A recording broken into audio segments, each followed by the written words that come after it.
নমস্কার, haunted audio স্টেশনে আপনাদের সকলকে স্বাগতম। আজ আপনারা শুনবেন লেখক সুকান্ত দাসের কলমে পলাশপুরের জঙ্গলে। গল্প বিষয়ক আপনাদের উল্লেখ্য মতামত কমেন্ট সেকশনে অবশ্যই জানাবেন। আজকের গল্প পাঠে রয়েছে মানব এবং সূত্রধরে রয়েছি আমি দীপ্তিমান। তাহলে শুনতে থাকুন আমাদের আজকের গল্প পলাশপুরের জঙ্গলে।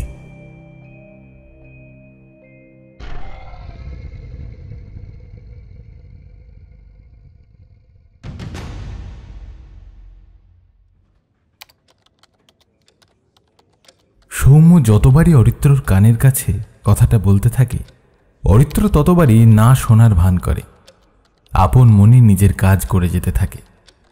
কিন্তু ওর মাথায় একবার যখন কথাটা ঢুকেছে, তখন সে গোটা ব্যাপারটা যতক্ষণ পর্যন্ত না ভালোভাবে জানবে ততক্ষণ অবধি ছাড়বে না। সেটা অরিত্র জানে। এখন অরিত্রর বারবার মনে হচ্ছে কেন যে তখন সে কথাটা সৌম্যকে বলতে গেল। সৌম্য তার কাছ থেকে খানিকটা সরে এসে আস্তে আস্তে বলল, অরিত্র, এই অরিত্র, আরে ভাই, তুই আমার কথাটা একবার শোন। তোর কথা শোনার মতো কি আছে বলতো? তুই সেই একটাই কথা বলবি, আর তুই যেটা বলবি সেটা আমি জানি। একবার তুই ভাব, আমরা যদি ওই গ্রামের ওই জঙ্গলটায় গিয়ে ওখানকার সমস্ত মিথ্যে রহস্য যদি ফাঁস করে দিতে পারি, তাহলে ব্যাপারটা কেমন হবে? অরিত্র এবার নিজের চেয়ারটা সামান্য ঘুরিয়ে নিয়ে সৌম্যর মুখোমুখি তাকায়, তারপর বলে, দেখ সৌম্য, এই ব্যাপারটা যেমন ভাবছিস আসলে কিন্তু তেমনটা নয়। ওই জঙ্গলটার ব্যাপারে আমরা কিন্তু তেমন ভালোভাবে কিছুই জানি না। ওই গ্রামে যারা থাকে তারাও কিন্তু খুব বেশি কিছু জঙ্গলের ব্যাপারে জানে না। আর তারা কি কারণে জায়গাটাকে এত ভয় পায় সেটা নিয়েও ওরা আলোচনা করতে চায় না। তাই ওখানে কি বাধা আসতে পারে সেটা সম্বন্ধে আগে অবগত হওয়া দরকার, নয়তো আমরাও বিপদে পড়তে পারি। তাই তো বলছি, আমরা ওই জঙ্গলটার ব্যাপারে ভালো করে জানতে যাব। এখানে বসে থেকে তো কোনো কারণ জেনে যাব না, তাই না? আসলে গ্রামের মানুষ কেন ওই জঙ্গলটাকে এত ভয় পায় সেইটা না জানা পর্যন্ত না আমার মধ্যে কেমন একটা খুশখুশে ভাব চলছে, বুঝতে পারলি? দেখ, তোর এই খুশখুশ ভাবের ব্যাপারটা আমার ভালোই জানা আছে, কিন্তু আমি তোকে ভালো করে বলে দিচ্ছি, ওই গ্রামে যাওয়ার কথা কিন্তু ভুল করেও ভাবিস না। দেখ, জায়গাটাও শুনেছি নাকি ভালো নয়। আমি মানছি ওই জঙ্গলের ব্যাপারে খুব বেশি কিছু জানা যায়নি, কিন্তু জঙ্গলটা ভালো নয় সেটা তো আমরা জানি নাকি। আর সবচেয়ে বড় ব্যাপার, ওই জঙ্গলের একদম ভেতরে আজ পর্যন্ত যে গিয়েছে সে কখনো ফিরে আসতে পারেনি। তাই নাকি? আচ্ছা, একবার ভাব, অরিত্র, ওই জঙ্গলের ভেতরে এমন কিছু একটা আছে যেটা শুধু বাইরের লোক কেন, ওই গ্রামের মানুষরাও জানে না। আর আমরা সেখানে গিয়ে যদি সেই জিনিসটা খুঁজে বার করতে পারি, তাহলে ব্যাপারটা কত থ্রিলিং হবে ভাবতে পারছিস? ওদের কথার মাঝে ওদের অফিস কলিগ রোহিত ওদের কেবিনে ঢুকে বলল, আর তোর এই সো কল্ড থ্রিলিং অ্যাডভেঞ্চার করতে গিয়ে যদি বেঘরে কারোর প্রাণ চায়, তাহলে তার দায় কার? হ্যাঁ রে, তোর মুখে কি ভালো কথা আসে না? এই আরেক ভিতর ডিম চলে এলো। দেখছি এদিকে আমি ম্যানেজ দেওয়ার চেষ্টা করছি। আমি এত কিছু শুনতে চাইছি না ভাই। আমি ওই গ্রামে তোকে নিয়ে যাব না, ব্যাস। ওই গ্রামে নিয়ে গেলে আমরা নিশ্চয়ই কোনো না কোনো বিপদে পড়ব। আগেরবার মনে আছে তো? আগেরবার যা হয়েছিল সেটা একটা ভুল ছিল। ওটা দেখার ভুল বলতে পারিস, কিংবা মনের ভুল, যা খুশি হতে পারে। তাছাড়া আমাদের তো কোনো ক্ষতি হয়নি, আমরা তো ওখান থেকে ঠিক চলেই এসেছিলাম। তোর এই একটাই সমস্যা, বুঝলি তো? যখন এই সমস্যা থেকে আমরা বেরিয়ে আসি তখন আর সেটা নিয়ে তুই ভাবিসই না। আগেরবার ওই জমিদার বাড়িতে আমরা একদম মৃত্যুর হাত থেকে বেঁচে ফিরে এসেছিলাম। আর আর ওখানে যাকে দেখেছিলাম সে ভূত ছাড়া অন্য কিছু হতে পারে না, অথচ তুই বলবি ওটা আমাদের মনের ভুল।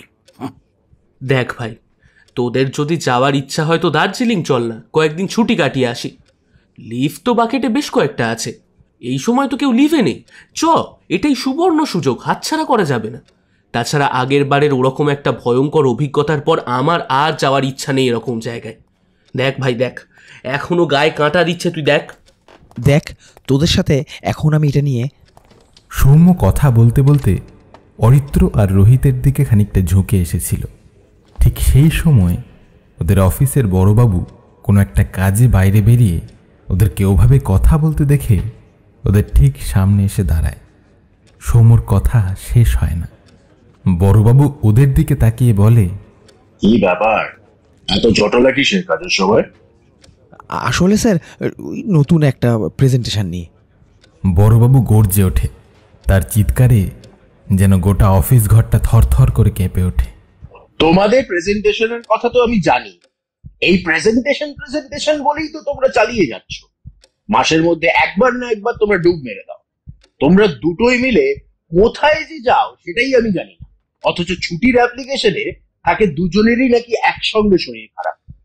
এবার তোমাদের দুজনের একসাথেই করোনা হলো। আবার এই কয়েকদিন আগে তোমাদের একসাথে ডেঙ্গু হলো। তোমাদের কি মনে হয় আমি কিছুই বুঝি না? নেহাত মালিকের সাথে তোমাদের সম্পর্কটা ভালো তাই।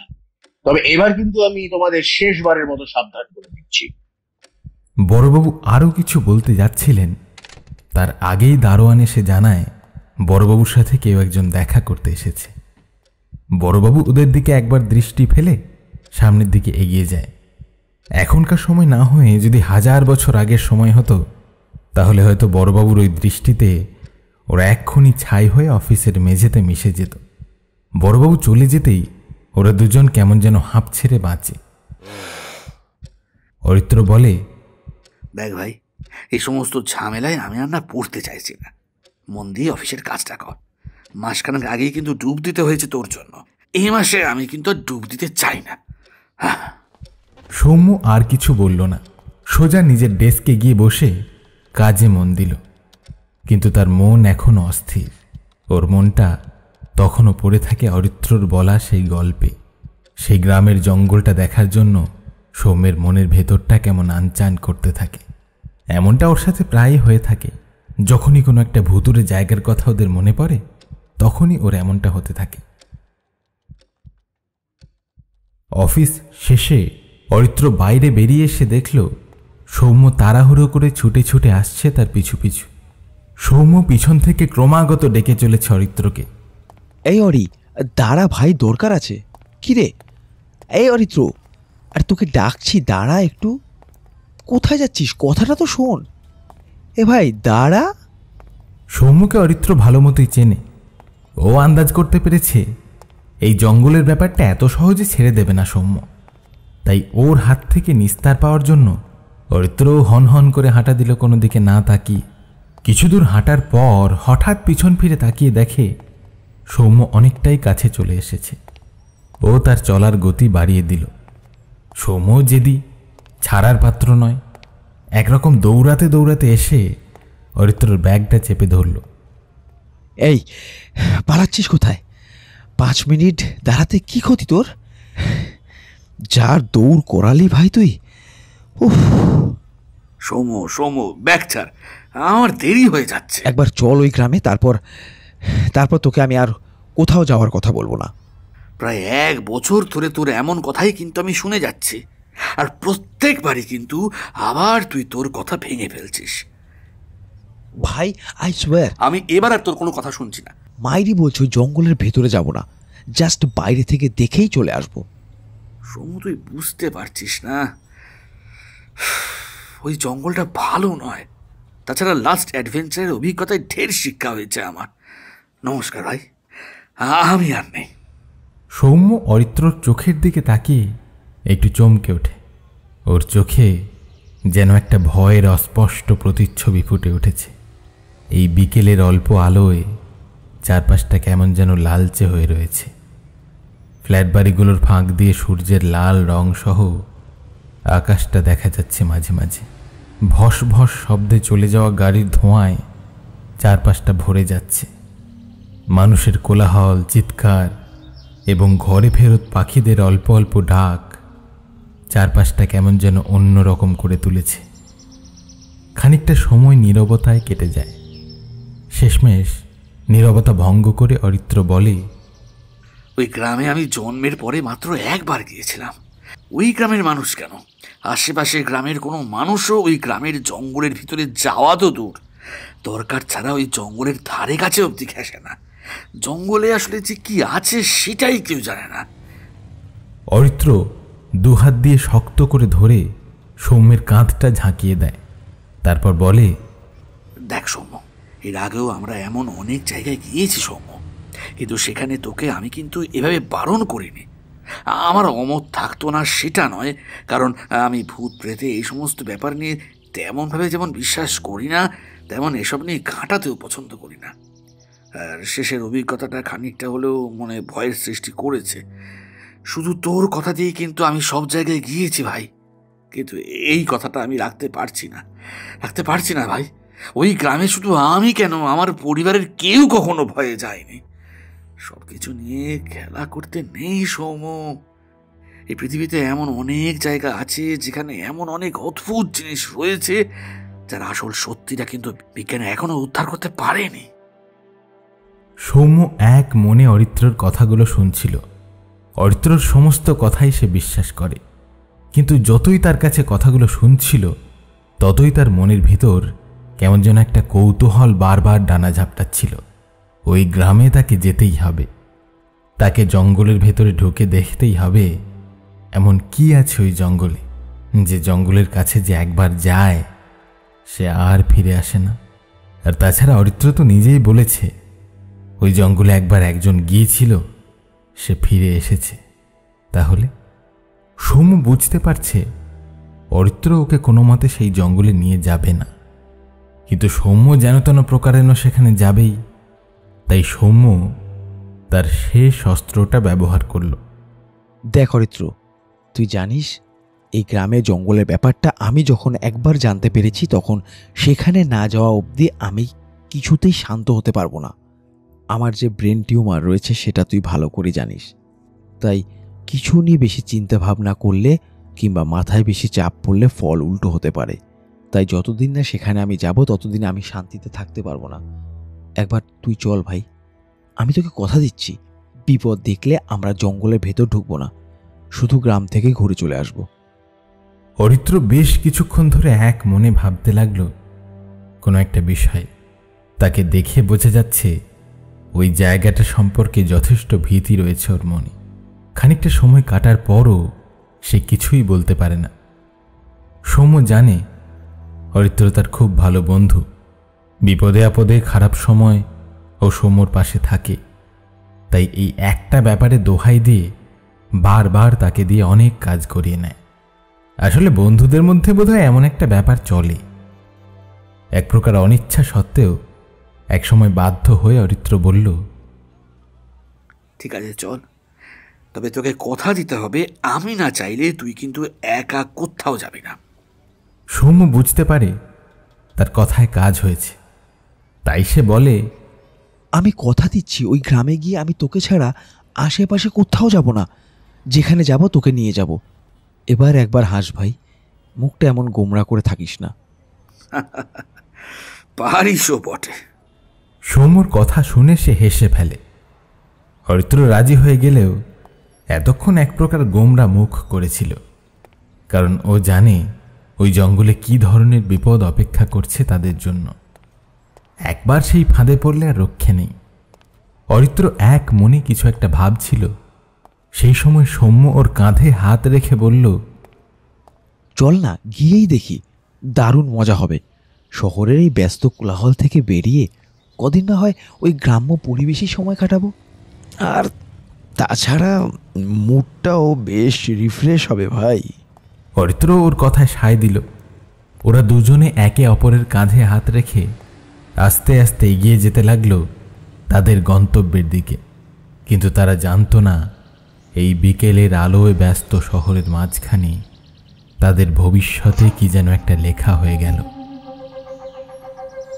যারা বলে ভাগ্যবিধাতা জন্মের সময় ভবিষ্যৎ লিখে দেয়, তারা বোধহয় মাঝে মাঝে ভুলে যায় মানুষের হাতেই মানুষের ভাগ্য অনেকটা থেকে যায়।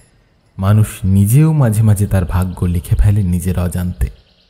এই যে এখন সৌম্য অরিত্রের কথাগুলো শুনে পলাশপুর গ্রামে যাওয়ার জন্য জেদ ধরল, আদতে তারা নিজেরাও জানে না যে সেখানে তাদের জন্য কি ভয়ানক পরিস্থিতি অপেক্ষা করছে। নিজের অজান্তে কোন ভাগ্য তারা লিখে ফেলেছে এই একটা সিদ্ধান্তে।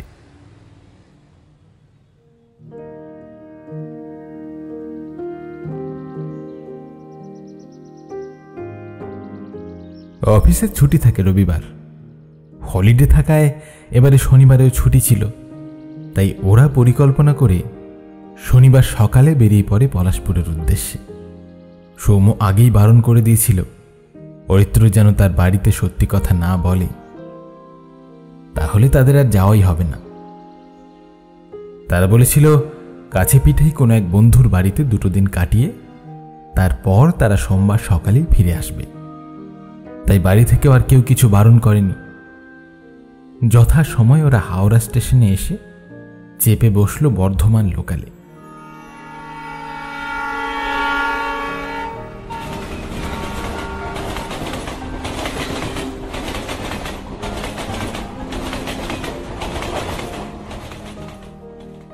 তারপর সেই বর্ধমান লোকালে করে তারা গিয়ে পৌঁছালো বেগমপুরে। ওরা যখন বেগমপুরে নামলো তখন ঘড়ির কাঁটায় 12:30। বেগমপুর থেকে পলাশপুরে যেতে সময় লাগে প্রায় ঘন্টা খানেকের মতো। আজকাল অটো টোটো এসব থাকার কারণে যাতায়াত খুব একটা কঠিন কিছু নয়। অরিত্র এর আগে এদিকে খুব একটা আসেনি, তবে সে পথটা জানত। তাই সেই মতো একটা টোটো রিজার্ভ করে ওরা যখন পলাশপুরে গিয়ে পৌঁছয় তখন প্রায় দুপুর হয়ে গেছে। টোটোর ভাড়া যখন ওরা মিটিয়ে দিয়েছে তখন টোটোওয়ালা জিজ্ঞাসা করল, দাদা, আপনাদের দেখি তো এদিককার লোক বলে মনে হচ্ছে না, আপনারা যাবেন কোথায়? এই পলাশপুরেই আমার এক আত্মীয় রয়েছে, সেই বাড়িতেই যাব। কিন্তু কেন বলুন তো?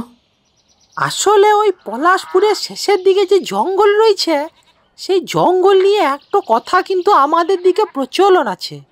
ওই জঙ্গলে যে একবার ঢোকে সে আর বেরোতে পারে না।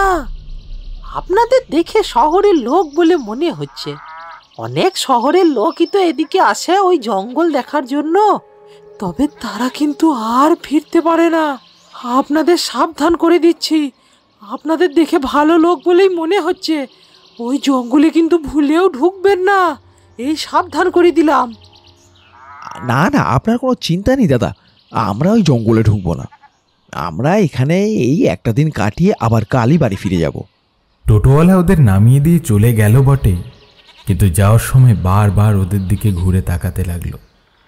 সেটা দেখে অরিত্র বলল, দেখেছিস এদিককার লোকেদের মনে ওই জঙ্গলের ভয় কেমন ছড়িয়ে পড়েছে।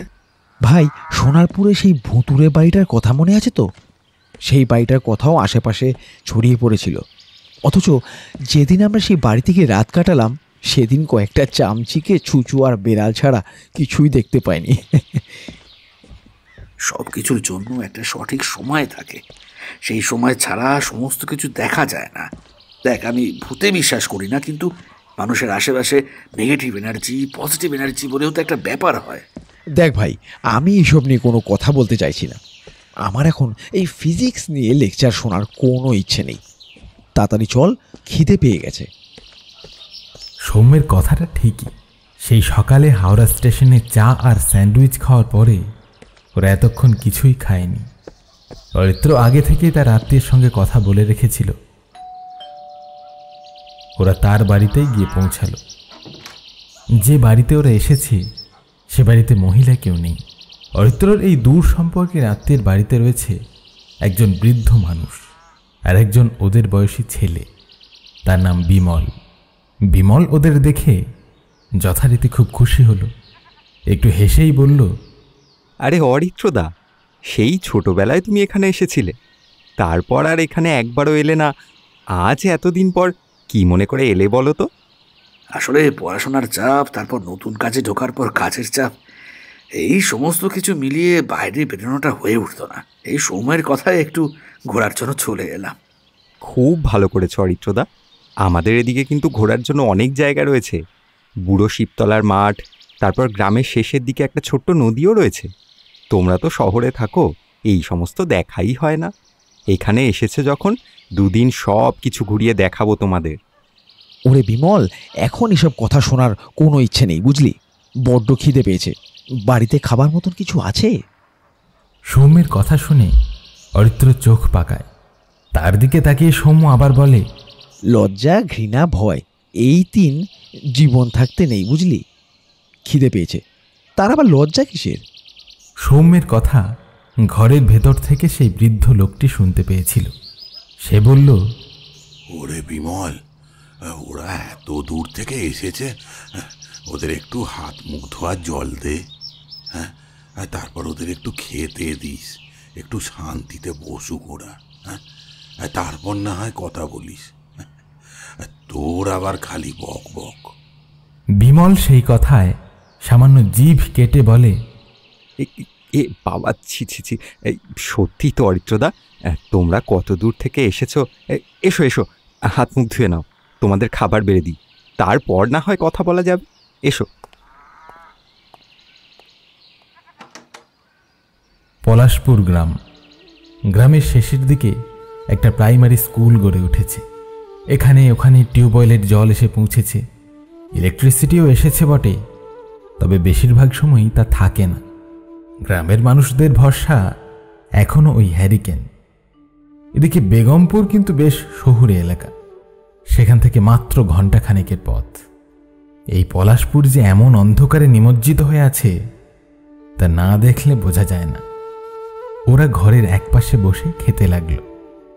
খাওয়ার আয়োজন অতি সামান্য, ডাল, একটা ভাজা, আলু মাখা, আর বোধহয় পুকুর থেকে তুলে আনা মাছ দিয়ে মাছের ঝোল। বিমল ওদের সাথে খেতে বসেছিল, তাই দেখে অরিত্র বলল, বিমল, দাদু খাবে না? এই সময় তো বাবা খায় না, বাবা সকালে একবার খেয়েছে, আবার সেই সন্ধ্যের পরে একবার খাবে। আসলে বয়স হয়েছে তো। তোর শহরে যেতে ইচ্ছে করে না রে বিমল? এখানে এই গ্রামে কি আছে বলতো তোর থাকার মতো? কত কিছু আছে অরিত্রদা, ধানের জমি আছে অল্প, বাঁশ বাগান রয়েছে, তারপর খোলা মাঠ, নদী, সব কিছুই তো আছে। আমার এখানে বেশ ভালোই লাগে। আচ্ছা বিমল, তোদের দিন কাটে কিভাবে? মানে তুই তো বেশ ছোট, আর তাছাড়া দাদুরও তো বেশ বয়স হয়েছে, মানে বাড়িতে কাজের লোক? আমাদের খানিকটা জমি আছে, তাছাড়া একটা পুকুর আছে, সেখানে মাছের চাষ হয়। জমি থেকে চাষের ফসল যা ওঠে সেই ফসল বিক্রি করে বেশ কিছু টাকা পয়সাও পাওয়া যায়, তাতেই আমাদের দুজনের কেটে যায়। আসলে মা তো মারা গেছে অনেক দিন আগে, সেই ছোটবেলায়। তখন তো অরিত্রদা এখানে এসেছিল একবার, মনে আছে অরিত্রদা? অরিত্রের মুখ দেখে কিন্তু মনে হলো না যে তার মনে আছে। বিমল কথার প্রসঙ্গ পাল্টে বলে, মাঝে মাঝে ইচ্ছে হয় জানো তো, শহরে গিয়ে একটু ঘুরে আসি, তবে আবার ইচ্ছেটা কেমন যেন ধামাচাপা পড়ে যায়। আসলে শহরে নিয়ে যাবেই বা কে? একা একা এত বড় শহরে গিয়ে তো আর ঘুরতে পারবো না। এই ব্যাপারে তোর কোনো চিন্তা নেই ভাই, এবার আমরা যাওয়ার সময় তোকে সাথে করে নয় নিয়ে যাব, আর তা না হলে তুই ট্রেন ধরে হাওড়া পর্যন্ত চলে আসতে পারলে সেখান থেকে তোকে আমরা নিয়ে যাব। 2 দিন শহরে থেকে তারপর নয় আবার ট্রেনে চাপিয়ে দেবো তোকে। সৌম্যর কথা শুনে বিমলের মুখটা কেমন যেন খুশিতে উজ্জ্বল হয়ে ওঠে, কিন্তু এর পরের কথাটা শুনে তার মুখটা আবার কেমন যেন অন্ধকার হয়ে যায়। সৌম্য বলে, আচ্ছা বিমল, তোদের এখানে একটা জঙ্গল আছে শুনেছি, সেই জঙ্গলটা কোন দিকে বলতো? কি কি বললে কি বললে তুমি সমুদা? তুমি কি ওই পলাশপুরের ভুতুড়ে জঙ্গলটার কথা বলছো? বিমলের চোখে মুখে এমন একটা ভয় ছড়িয়ে পড়েছিল যে সৌম্য চট করে কিছু বলতে পারল না। এদিকে অরিত্র খেতে খেতে থমকে গিয়েছে। সৌম্য যে এমন একটা কথা বলে বসবে সেটা সে ধারণা করতে পারেনি। হ্যাঁ, মানে তোদের এখানে তো ওই একটাই জঙ্গল আছে তাই না? ওই জঙ্গলটার ব্যাপারে অনেক কিছু শুনেছিলাম। ওরা যে ঘরে বসে খাওয়া দাওয়া করছিল, বৃদ্ধ তার পাশের ঘরের বিছানায় শুয়েছিল। হঠাৎ করে এই লাঠি ঠুকতে ঠুকতে এসে দাঁড়ালো ওদের ঘরের দরজাটার আড়ালে। ওরা ওই ভুতুরে জঙ্গল নিয়ে কথাবার্তা বলছে দেখে আর অপেক্ষা করতে না পেরে শটান ওদের ঘরে এসে দাঁড়ালো। তারপর টাল সামলাতে না পেরে পাশে রাখা সোফার উপর ধপ করে বসে পড়ে অদ্ভুত গলায় বলল, আবার আবার ওই জঙ্গলের পেটে যাবে কেউ? আবার? হায় ঈশ্বর, এসব যে কবে বন্ধ হবে? এবার আমার আমার নাতিরাও। বৃদ্ধের কথা শুনে বিমল, অরিত্র এবং সৌম্য খাওয়া ছেড়ে উঠে দাঁড়িয়ে বৃদ্ধকে ভালোভাবে ধরে বিছানার উপর শুইয়ে দিল। তারপর অরিত্রকে বলল, তোমরা ও ঘরে যাও, আমি আসছি। খাবার উদলা রেখে এসো না, পোকামাকড় বসলে আবার। যাও তোমরা যাও, আমি বাবাকে দেখেই আসছি। চিন্তার কিছু নেই। বিমলের কথা মতো মনে খচখচ নিয়ে অরিত্র এবং সৌম্য অন্য ঘরে চলে গেল। তারপর বিমল বলল, তুমি আবার এই ঘরে উঠে এলে কেন বাবা? তুই কি শুনতে পাচ্ছিস না? হ্যাঁ, শুনতে পাচ্ছিস না? ওরা ওই ওই ওই জঙ্গলটার কথা বলছে যে ওই জঙ্গলে একবার কেউ গেলে সে আর ফিরে আসে না। এমন একটা বিপদের কথা শুনে আমি চুপ করে কি করে ঘরে বসে থাকবো রে? হ্যাঁ, তুমি চুপ করে শোও তো, অত ভেবো না, না হলে তোমার শ্বাসকষ্ট আবার বেড়ে যাবে, শরীর খারাপ করবে যে। আমি ওদের সাথে কথা বলছি, কেমন? অরিত্র আর সৌম্যকে বিমল যখন অন্য ঘরে যেতে বলেছিল তখন তারা ঘর থেকে বেরিয়ে গেলেও দরজার আড়াল থেকে আড়ি পেতে বিমল আর সেই বৃদ্ধের মধ্যেকার কিছু কথা ওরা শুনেছে। বৃদ্ধ বলছিল, ওই জঙ্গলে ওদের যেতে দিস না, ওদের যেতে দিস না। তুমি চুপ করে শোও তো। আর তুইও যাবি না বলে দিলাম। বারণ কর, বারণ কর, কেউ ফিরবে না, কেউ না। অত ভেবো না।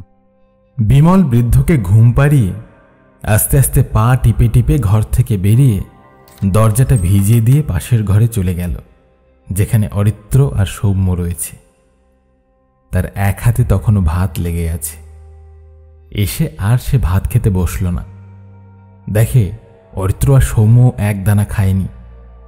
কি আর করা, অগত্যা ভাতের থালায় জল ঢেলে ওরা সকলেই উঠে পড়ল। বিমল ভাবল সৌম্য অরিত্র কিছুই শুনতে পায়নি, কিন্তু আদতে তা নয়। একটু পরে ছোট ঘরের বাইরের ছোট বারান্দার মতো জায়গাটায় এসে ওরা বসল। দেখল একটা মাদুর পাতা রয়েছে। সেই মাদুরের উপর হাত পা ছড়িয়ে বসতে বসতে অরিত্র বলল, আচ্ছা বিমল, দাদু এত রেগে গেল কেন বলতো? ওহো কিছু না। অনেকক্ষণ ধরে সৌম্যের মনের মধ্যে একটা কথা ঘুরে ফিরে বেড়াচ্ছিল, তাই সে এবার বলল, আচ্ছা অরিত্র, তুই বিমলকে ভাই বলছিস, অথচ বাবাকে দাদু বলছিস কেন? আসলে ওটা আমার বাবা নয়, আমার দাদুই। আমার বাবা মা অনেক ছোটবেলায় মারা গেছে। তারপর থেকে আমি দাদু দিদিমার কাছেই মানুষ হয়েছি। ওদেরই আমি মা বাবা বলে ডাকতাম, তাই এখনো সেভাবেই ডাকি। গোটা ব্যাপারটার রহস্য উন্মোচন করতে পেরে সৌম্য খানিকটা স্বস্তি পেল। তারপর বলল, উনি হঠাৎ ওভাবে রেগে গেলেন কেন বিমল? ওই জঙ্গলে যাওয়ার কথা শুনে? তুমি না বললেও বেশ বুঝতে পারছি। ওই জঙ্গলে কি আছে এমন? বিমলের চোখে আবার সে আগের ভয়টা দেখা দিল। এই দুপুর রোদে চারপাশ যখন সূর্যের আলোয় ঝকঝক করছে, তখন এই মাটির ঘরের ঠান্ডা আবহাওয়ার মধ্যে বসে বিমলের চোখের দিকে তাকাতে ওদের বুকের ভেতরটা কেমন যেন ছমছম করে উঠল। বিমল থেমে থেমে বলল, ওই জঙ্গলে কি আছে তা কেউ জানে না সৌমদা। ওই জঙ্গলে যে একবার ঢুকেছে সে ওখান থেকে আর বেরিয়ে আসতে পারেনি। কোথায় যেন হারিয়ে গেছে সে। তুমি বলো না, একটা মানুষ 10 বছর ওই জঙ্গলে আটকে থাকে কি করে? আচ্ছা, তোরা ওই জঙ্গলে সবাই মিলে ঢোকার চেষ্টা করিসনি? মানে সবাই মিলে ঢুকে দেখার চেষ্টাও করিসনি যে ওই জঙ্গলের ভিতরে কি রয়েছে? জঙ্গলে ঢোকার সাহস কেউ করতেই পারেনি। শুনেছি অনেক বছর আগে কয়েকজন দল বেঁধে ওই জঙ্গলের ভেতর ঢুকেছিল, কিন্তু তারাও কেউ আর ফিরে আসেনি। কোথায় যেন সবাই উধাও হয়ে গেছে। একবার শুনেছিলাম সরকারের তরফ থেকে নাকি ওই জঙ্গল কেটে ফেলার কথা হয়েছে, কিন্তু জঙ্গল কাটার কাজ শুরু করতেই যারা কাজ করছিল তাদের হঠাৎ করেই বিপদ দেখা দেয়। কারো হাত কেটে গেছে, কারোর মাথা ফেটে গেছে, কিন্তু কিভাবে কি হলো তার কিছুই ওরা বলতে পারে না। বড় বড় গাড়ি জঙ্গলের ভেতরে ঢোকার আগেই কেমন যেন বিকল হয়ে যায় জানো, অথচ সেই গাড়ি উল্টো দিকে ঘুরিয়ে চালালেই আবার চলতে শুরু করে। গরু ছাগল সবাই ওই জঙ্গলের বাইরের দিকের অল্প ফাঁকা জায়গায় ঘুরে বেড়ায়। জঙ্গলের মধ্যে খানিকটা যায় বটে, কিন্তু ওই জঙ্গলের ভেতরের দিকে যায় না। তাহলে ব্যাপারটা তো সত্যি। আচ্ছা, অরিত্রর মুখে শুনেছিলাম একজনকে ওই জঙ্গলে গিয়েছিল, তারপর আবার সে বেঁচে ফিরেও এসেছিল। তারপর তার থেকে কিছু জানা যায়নি? সৌমদা, তখন আমি অনেক ছোট ছিলাম। আসলে ওই গল্পটা আমি বাবার মুখে অনেকবার শুনেছি। যে ওই জঙ্গলে গিয়েছিল আর ফিরে এসেছিল, সে কিন্তু ওই ঘটনার কয়েকদিন পরে পাগল হয়ে গিয়েছিল। তারপর সে জঙ্গলের আশপাশের গ্রামের মধ্যে পাগলের মতো ঘুরে বেড়াতো। সে কাউকেই চিনতে পারত না, তার বাড়ির লোক কেউ না। তার বাড়ির লোক অনেক চেষ্টা করেও তাকে বাড়ি ফিরিয়ে নিয়ে যেতে পারেনি। তারপর সেও কোথাও যেন উধাও হয়ে গেছে। সবাই মনে করে সে আবার ওই জঙ্গলের মধ্যে গিয়ে ঢুকেছিল। আমিও মায়ের মুখে বেশ কিছু কথা শুনেছি জঙ্গলটা নিয়ে, কিন্তু এই ঘটনাটা জানতাম না। আচ্ছা, তুই বললি ওই লোকটা জঙ্গল থেকে ফিরে আসার কয়েকদিন পরে পাগল হয়ে গিয়েছিল। তার মানে ওই সময়ের মধ্যে নিশ্চয়ই সে জঙ্গলের মধ্যে কি দেখেছে সেই কথা বলেছে। বিমলের মুখে একটা হাসি দেখা যায়। সে সেভাবেই হাসতে হাসতে বলল, তোমরা সত্যি করে বলো তো অরিত্রদা, তোমরা সত্যি গ্রামে ঘুরতে এসেছো তো, নাকি অন্য কোনো কারণে এসেছো? ওই জঙ্গলে যাওয়ার ইচ্ছে তোমাদের নেই তো? না না, এসব তুই কি বলছিস? ওই জঙ্গলে... দেখ বিমল, অরিত্র তোকে মিথ্যে কথা বলেছে। সত্যি কথাটা আমি তোকে বলছি, শোন। আসলে ওই জঙ্গলটা দেখার জন্যই আমরা এখানে এসেছি। তবে আমি অরিত্রকে কথা দিয়েছি, বিপদ রয়েছে জানতে পারলে ওই জঙ্গলের মধ্যে আমরা ঢুকবো না।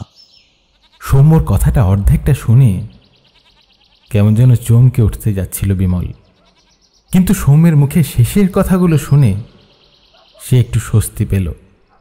সৌমদা, এ গ্রামে আমি এত বছর ধরে রয়েছি, ওই জঙ্গলকে সবাই এত ভয় পায়, কিন্তু আমার কেমন যেন কৌতূহল হয় জানো তো। মনে হয় ওই জঙ্গলে গিয়ে একবার দেখি আসলে ওখানে কি রয়েছে। কিন্তু কিন্তু আমার কিছু হয়ে গেলে বাবার কি হবে? আর সবাই যখন একটা কথা বলছে, তাহলে নিশ্চয়ই কিছু না কিছু তো রয়েছে। তোমরা ওই জঙ্গলে যেও না সৌমদা। হাজার হোক, এতগুলো মানুষ যখন মানা করছে এবং তাদের অভিজ্ঞতার দাম তো আছে, তবে কিছু তো আছে ওখানে। আচ্ছা, সে যাই হোক, ওই জঙ্গলে যেও না। বিমল তার মুখের হাসিটা বাঁচিয়ে রেখেই বলে উঠল। অরিত্র বিমলের কথাগুলো শুনে কেমন যেন চমকে উঠল। সৌম্যর চারিত্রিক বৈশিষ্ট্যের কেমন যেন একটা আভাস সে বিমলের মধ্যে দেখতে পাচ্ছিল। তাই এবার কড়া গলায় বলে উঠল, এসব কথা আর একবারও বলবি না তুই, বুঝলি? ওই জঙ্গলের মধ্যে গিয়ে দেখার ইচ্ছে মনের মধ্যে কখনোই রাখবি না। ওই জঙ্গলে কি না কি আছে। তুই এই গ্রামে এত বছর রয়েছিস, সব কিছু জানিস, তারপরেও এ কথা বললি কি করে? আর আমি সৌম্যকে একবারও সম্মতি দিইনি ওই জঙ্গলে যাওয়ার, বরং এখানে আসার দিন পর্যন্ত ওকে বারণ করেছি। অরিত্রের গলায় স্পষ্ট বড় দাদার মতো আদেশের সুর। বিমল মাথা নামিয়ে নেয়, তারপর মাথা নিচু করা অবস্থাতেই বলে, আমি তো ওই জঙ্গলে যাচ্ছি না অরিত্রদা, আমি শুধু বললাম। আহা, হচ্ছেটা কি? ওকে বলতে দে না। ওর ইচ্ছে হতেই পারে জঙ্গলে গিয়ে দেখার, কিন্তু ও তো আর যাচ্ছে না। বিমল আবার সামনের দিকে তাকায়। তার দুটো চোখ কেমন যেন একটু উজ্জ্বল। অরিত্রের সেটা একেবারেই পছন্দ হচ্ছিল না। তার বারবার কেমন যেন মনে হচ্ছিল এই গ্রামে এসেই তারা বড্ড ভুল করে ফেলেছে। এই ভুলের শাস্তি বোধহয় এমনভাবে দিতে হবে যা অরিত্র নিজেও কল্পনা করতে পারছে না। এদিকে বিমল কিন্তু ততক্ষণে বলতে শুরু করেছে। যে লোকটা ওই জঙ্গলে ঢুকেছিল তার নাম ছিল হরিহর। গ্রামের সকলে ওই জঙ্গলকে ভয় পায়। আজ অবধি যে কজন জঙ্গলের ভিতর গেছে তার কোনো চিহ্ন আজ পর্যন্ত পাওয়া যায়নি। কথিত আছে ওই জঙ্গলে একবার কেউ গেলে সে আর ফিরে আসে না। এই ব্যাপারটা হরিহরের মনে কেমন যেন সবসময় থাকত তার প্রচণ্ড সাহস। সে কোনো কিছুতেই ভয় পায় না, তাই গ্রামের লোকেদের সাথে কথাবার্তা বলতে বলতে তার সেই সাহস যেন আরও বেড়ে যেতে শুরু করলো। তারপর তারই এক বন্ধুর সাথে বাজি ধরে সে একদিন দুপুরবেলা গিয়ে ঢুকলো ওই জঙ্গলে। আসলে জঙ্গলের শেষ যে কোথায় তা আমাদের গ্রামের লোকেরা কেউই জানে না। জঙ্গলটা আমাদের গ্রামের পশ্চিম দিকটা পুরো জুড়ে রয়েছে। তারপরে যে কি আছে তা কখনোই এই পলাশপুরের লোকেরা জানে না। আমাদের উত্তর দিকে যে নদীটা রয়েছে গো, সেই নদীটা ওই জঙ্গলের ধার ঘেঁষে চলে গেছে দূরের দিকে। কিন্তু জঙ্গল পেরিয়ে ওপাশে গিয়ে দেখার মতো সাহস কারো কোনো দিন হয়নি। অনেকেই অনেক কিছু বলে। অনেকে বলে ওই জঙ্গলের পেছনে নাকি একটা লুপ্ত পৌরাণিক শহর রয়েছে। অনেকে বলে সেখানে আমাদেরই মতো আরও একটা গ্রাম রয়েছে। আবার অনেকে বলে ওই নদীটা জঙ্গলের ধার ধরে যেতে যেতে জঙ্গলটাকে পুরো বাগ দিয়ে অন্যদিকে চলে গেছে। অনেকে বলে ওই জঙ্গলের গহীন অরণ্যে শয়তান বাস করে। আবার কেউ বলে ওই জঙ্গলের এক ধাঁধা রয়েছে, যদি কেউ খারাপ উদ্দেশ্য নিয়ে জঙ্গলে ঢোকে তাহলে সেই গোলক ধাঁধায় আটকে পড়বে চিরকালের মতো। সেই মতো একদিন এক গ্রামবাসীর সাথে হরিহর বাজি ধরেছিল ওই জঙ্গলের ওপারে কি আছে সেটা তাকে দেখে আসতে হবে, জিতলে প্রচুর অর্থ পাবে। তেমনি বাজি ধরে দিনের আলোয় সে জঙ্গলে গিয়ে ঢোকে। তার সেই জঙ্গলে ঢোকার সাক্ষী ছিল তার সেই বন্ধু এবং গ্রামের আরও দুজন। বাকিরা ওইখানেই মাঠের কাছে বসে নিজেদের মধ্যে আড্ডা মারছিল এবং নিজেদের মধ্যে বলা বলি করছিল হরিহর কতক্ষণে ভয় পেয়ে বাইরে বেরিয়ে আসবে। কিন্তু প্রায় ঘণ্টাখানেক কেটে যাওয়ার পরেও যখন হরিহর বাইরে এলো না, তখন তারা কেমন যেন চিন্তায় পড়ল। গ্রামের একজন ওদেরকে ওখানে বসে থাকতে দেখে জিজ্ঞেস করতেই ওরা ভয়ে সমস্ত কথাই জানিয়ে দিল। তারপর আর কেউ বসে রইল না। মুহূর্তের মধ্যে গ্রামের সবাই জানতে পেরে গেল হরিহর ওই জঙ্গলে ঢুকেছে। তারপর ওই ওই মাঠের কাছে গ্রামের প্রায় অর্ধেক লোক জড়ো হয়ে গেল। জানো, অপেক্ষার পর অপেক্ষা করতে লাগলো সবাই, কিন্তু হরিহর আর বাইরে বেরিয়ে আসছে না। প্রায় সন্ধ্যের দিকে যারা ওখানে অপেক্ষা করছিল তারা ভেবেছিল সবাই মিলে একবার জঙ্গলে ঢুকে দেখবে, কিন্তু তাদের ভাবা ওই পর্যন্তই ছিল। কারো সাহস ছিল না ওই জঙ্গলে ঢোকার। আর ঠিক সেই সময়ই জঙ্গলের দিক থেকে একটা চিৎকার আর তার সাথে হরিহরকে ছুটে বাইরে আসতে দেখে ওরা। হরিহরের পরনের ধুতি জামা কাপড় সমস্ত কিছু ছিঁড়ে যেন ফর্দাফাই হয়েছে। তার গোটা শরীরে যেন কেউ আঁচড় কেটেছে, গোটা শরীর রক্তে ভেসে যাচ্ছে। তার একটা চোখের উপর দিয়ে কেউ যেন ধারালো নখ টেনে নিয়ে গেছে। তার চোখের মাঝখানে একটা দগদগে দাগ সৃষ্টি হয়েছে, ঠোঁটের এক পাশটা কেটে ঝুলে পড়েছে বাইরের দিকে। সেই সব কিছুর চেয়ে আরও ভয়ঙ্কর ছিল হরিহরের চিৎকার। হরিহর যেন চিৎকার করে বলছিল, ভুল হয়ে গেছে, আমার খুব বড় ভুল হয়ে গেছে, আমার ছেড়ে দাও, আমার ছেড়ে দাও। খানিকক্ষণ পর সে শান্ত হয়ে বলে, জঙ্গল ভালো নয়, ও ও আমারে মেরে ফেলবে, ও পেছনেই আছে, ওই দেখ, ওই দেখ। কিন্তু সেই সন্ধ্যায় মাঠের কাছে দাঁড়িয়ে হ্যারিকেনের আলোয় হরিহরের পিছনে কিন্তু ওরা কাউকেই দেখতে পায়নি। একটা ঠান্ডা হাওয়া যেন জঙ্গলের ভেতর থেকে হঠাৎ বেরিয়ে এসে হরিহরকে এক ধাক্কা দিয়ে বেশ খানিকটা দূরে নিয়ে গিয়ে ফেলেছিল। হরিহর তখনই জ্ঞান হারিয়েছিল। কতগুলো লোক হ্যারিকেন হাতে ঠায় ভাবে দাঁড়িয়েছিল, ভয়ে এগিয়ে যেতেও সাহস পাচ্ছিল না ওরা। তারপর বোধহয় একজন প্রথমে এগিয়ে যায়, তার দেখা দেখি বাকিরা সবাই এসে হরিহরকে তুলে নিয়ে তার বাড়িতে যায়। হরিহরের বউ তো তাকে দেখে কাঁদতে কাঁদতে একসা হয়ে পড়ে। হরিহর সেদিন গোটা রাতটা ঘুমিয়ে কাটিয়েছিল। পরদিন সকালে প্রথম যখন তার ঘুম ভাঙে তখন সে অবাক হয়ে চারদিকে দেখে। তার বউ তাকে উঠতে দেখে সামনে এগিয়ে এসে চিৎকার করে বলে উঠেছিল, কি গো, তুমি ঠিক আছো? কে তুমি? কে কে কে তুমি? কে? আমায় ছেড়ে দাও, আমার আমার আমার ভুল হয়ে গেছে, আমার ভুল হয়ে গেছে, আমার ছেড়ে দাও, আমার ছেড়ে দাও, আমার ভুল হয়ে গেছে, আমার ছেড়ে দাও। পাগলের মতো কয়েকটা কথা বলে হরিহর আবার জ্ঞান হারিয়ে ফেলে। গ্রামের বদ্যি এসে হরিহরকে ওষুধ দিয়েছিল এবং বলেছিল, তার একটু ঘুমের প্রয়োজন, ডাকবেন না যতক্ষণ না উনি উঠছেন। প্রায় টানা 2 দিন হরিহর ঘুমিয়ে রইল। তারপর যখন সে উঠল তখন খানিকটা স্বাভাবিক হয়ে এসেছে, আর আর তখনই সে বলেছিল আসল কথাটা। একটানা এতটা বলে বিমল থামতে অরিত্র আর সৌম্য উৎসুক হয়ে তার মুখের দিকে তাকিয়ে রইল। বিমল ওদের বসতে বলে উঠে গিয়ে দরজাটা ফাঁক করে একবার দেখে এলো তার বাবা ঘুমোচ্ছে কিনা। তারপর আবার ওদের কাছে এসে বসতেই সৌম্য বলল, হরিহর ফিরে এলো কি করে? তুই তো বলছিস ওই জঙ্গলে অনেকে মিলে ঢুকলেও তারা কেউই ফিরে আসে না। তাহলে হরিহর?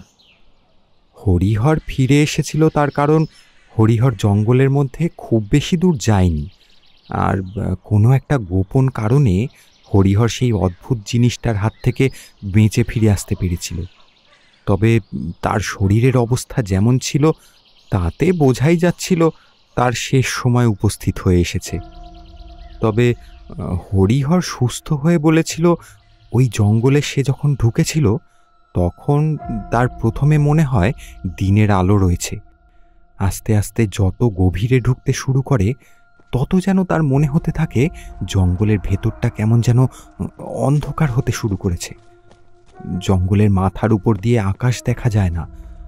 জঙ্গলের মধ্যে অনেক উঁচু কোনো গাছ থাকলে তো বাইরে থেকে তা বোঝা যাবে। আমাদের এসব অঞ্চলে সবচেয়ে উঁচু গাছ হয় তাল গাছ। সেই তাল গাছ ওই জঙ্গলের মধ্যে থাকলে সেটা তো আমরা বাইরে থেকেই দেখতে পেতাম। কিন্তু হরিহরের কথায় সেই সমস্ত গাছ সে আগে কোনোদিন দেখেনি।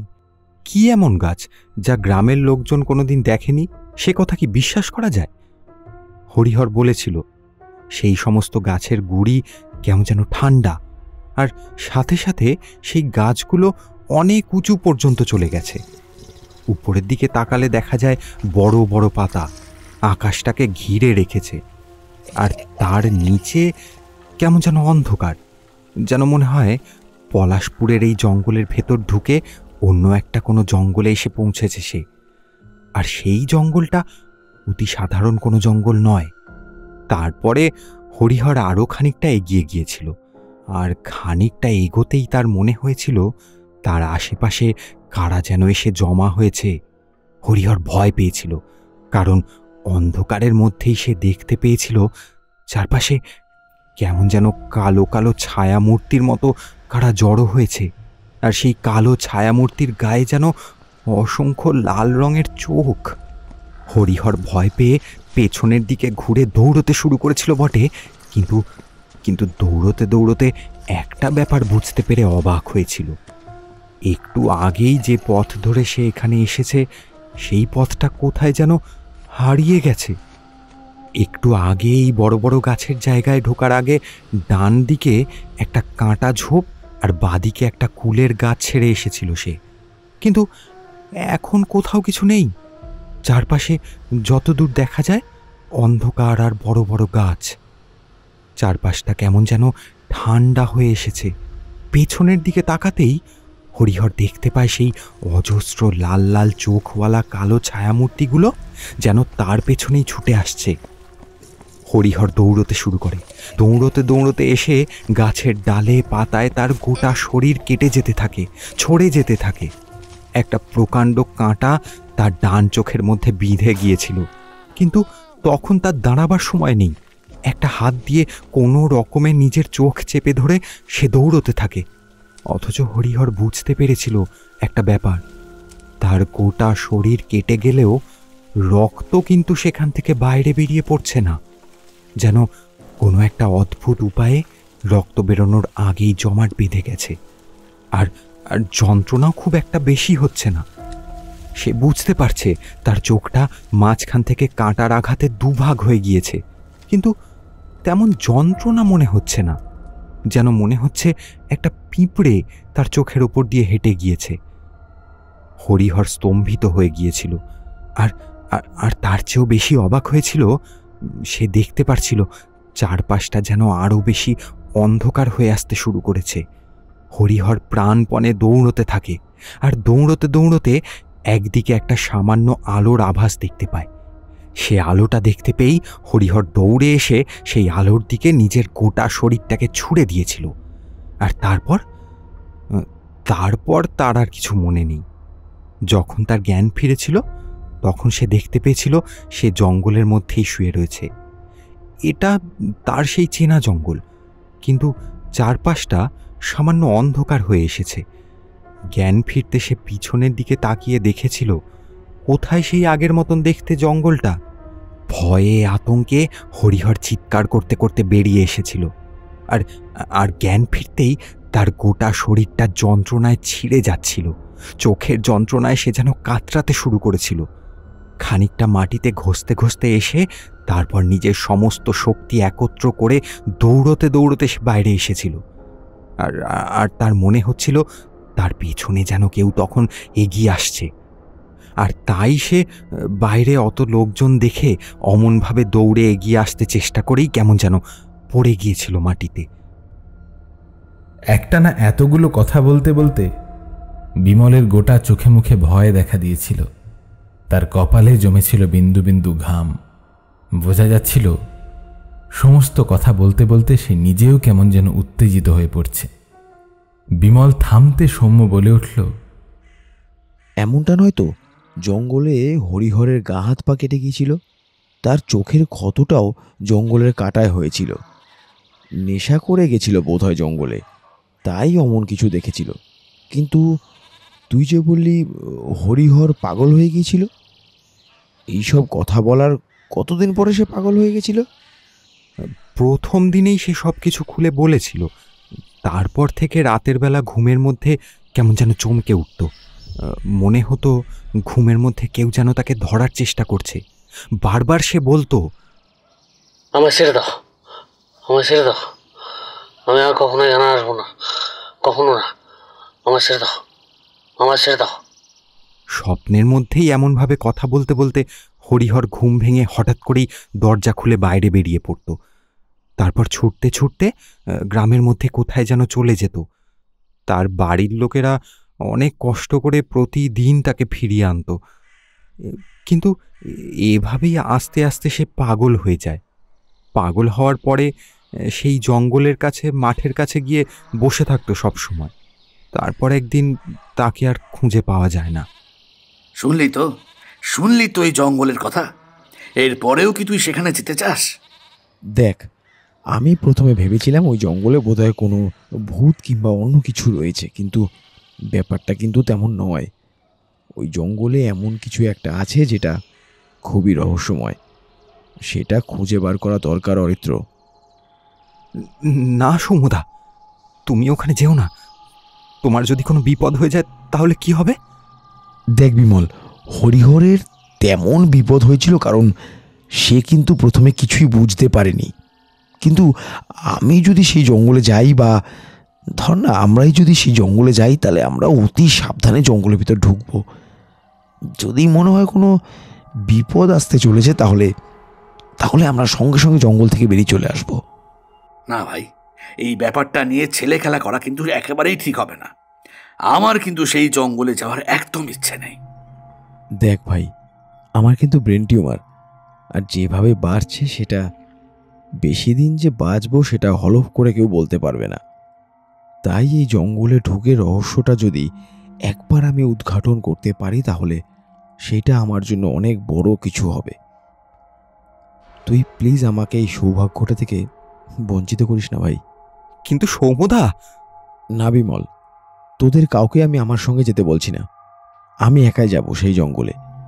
আমি শুধু দেখব যে জঙ্গলের মধ্যে আছেটা কি। যদি বিপদ বুঝি আমি সেখান থেকে বেরিয়ে আসব। তোরা কেন বুঝতে পারছিস না অকারণে কোনো মানুষ মরতে চায় না?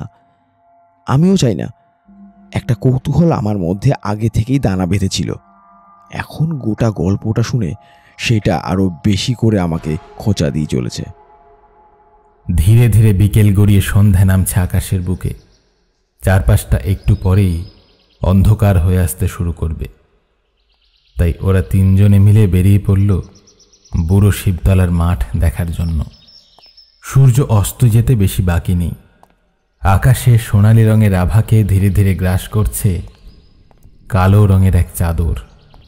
গ্রামের নদীর দিকটা ওদের ঘুরতে যাওয়ার কথা ছিল, কিন্তু ওদিকটায় গেলে ফিরতে অনেকটা রাত হয়ে যাবে।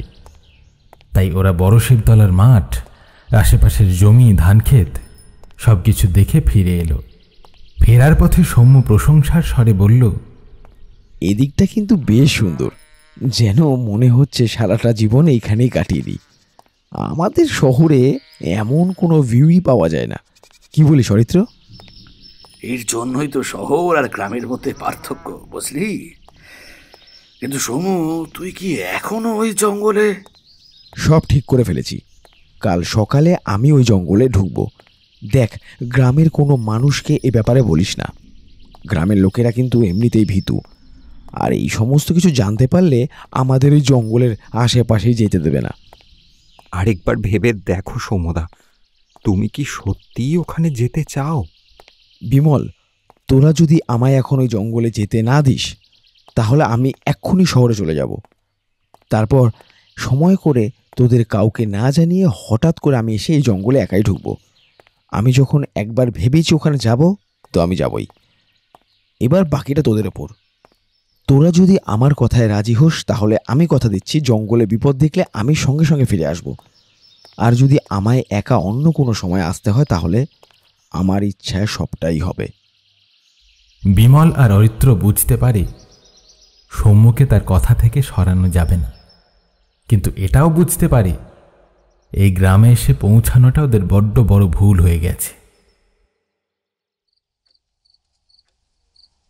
গোটা রাত এরকমভাবে কেটে যায়।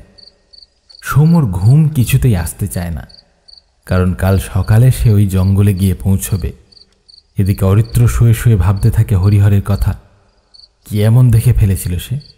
কালো কালো ছায়া, আর সেই ছায়ার বুকে অজস্র লাল রঙের চোখ। এমন কি কোনো প্রাণী হতে পারে? অনেক ভূতের কথা সে শুনেছে, স্কন্ধকাটা, মেছো ভূত, শাঁকচুন্নি, চোরাচুর্নি, কিন্তু এমন কোনো ভূত হতে পারে? যদি ভূত না হয়, তাহলে ওগুলো আসলে কি? জঙ্গলটা নিয়ে মনের মধ্যে একটা ভয় থাকলেও সমস্ত কথা শুনে অরিত্র কিন্তু মনে মনে একটা কৌতূহল অনুভব করতে থাকে। আর সেই কৌতূহল তার সিদ্ধান্তকে একসময় নাড়িয়ে দিয়ে একটা নতুন সিদ্ধান্ত নিয়ে ফেলে। কাল সকালে সৌম্য যখন জঙ্গলে ঢুকবে, তখন সে তাকে একা যেতে দেবে না, তার সঙ্গে সেও যাবে। পরদিন সকালে ওরা তিনজন গিয়ে পৌঁছায় ওই জঙ্গলের কাছে। ওরা তিনজন পাশাপাশি দাঁড়িয়ে জঙ্গলটার দিকে তাকিয়ে রয়েছে। বিমল মাঝে মাঝে এদিক ওদিক তাকিয়ে দেখছে কেউ কোথাও থেকে ওদের দেখছে নাকি।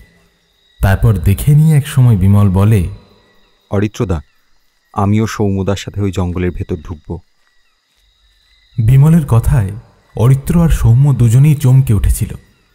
অরিত্র যে জঙ্গলে ঢুকতে চায় সে কথা এখনো কাউকেই বলেনি। বিমলের কথায় অরিত্র একটু কড়া গলায় বলল, না বিমল, তুই এক্ষুনি এখান থেকে বাড়ি ফিরে যা। আমি আর সৌম্য মিলে জঙ্গলে ঢুকবো, তোকে ঢুকতে হবে না। এই এক মিনিট, এই জঙ্গলে তো আমি একাই ঢুকবো বলেছিলাম, তাহলে এখন তুই আমার সাথে আসতে চাইছিস, মানেটা কি? এর আগে কোনো বিপদের মাঝে তোকে আমি একা যেতে দিয়েছি? আজও দেব না। চল, আমরা দুজনে ঢুকবো। বিমল, তুই বাড়ি ফিরে যা। বিমল মাথা নিচু করে দাঁড়িয়ে থাকে। তাই দেখে সৌম্য বলে, দেখ বিমল, তুই আমাদের সঙ্গে যেতেই পারিস, কিন্তু যদি কোনো বিপদ দেখিস তাহলে কিন্তু সবার আগে তুই এই জঙ্গল থেকে বেরিয়ে আসবি, মনে থাকবে? অরিত্র আর নিজেকে ধরে রাখতে পারল না, একটু কড়া গলায় বলল, কিন্তু প্রথম দিন ওই জঙ্গলের কথা বলার সময় ওর চোখে আমি একটা কৌতূহল দেখেছি। ওকে আজ যদি জঙ্গলে আমরা নিয়ে না যাই, তাহলে ও একাই কোনো না কোনো দিন ওই জঙ্গলে গিয়ে ঢুকবে। আর এখন তো আমাদের সাথেই ঢুকলে অন্তত আমরাও সাথে থাকতে পারবো। তাই তুই আর না করিস না অরিত্র। সৌম্যর কথা শুনে বিমলের মুখটা কেমন যেন খুশিতে উজ্জ্বল হয়ে ওঠে।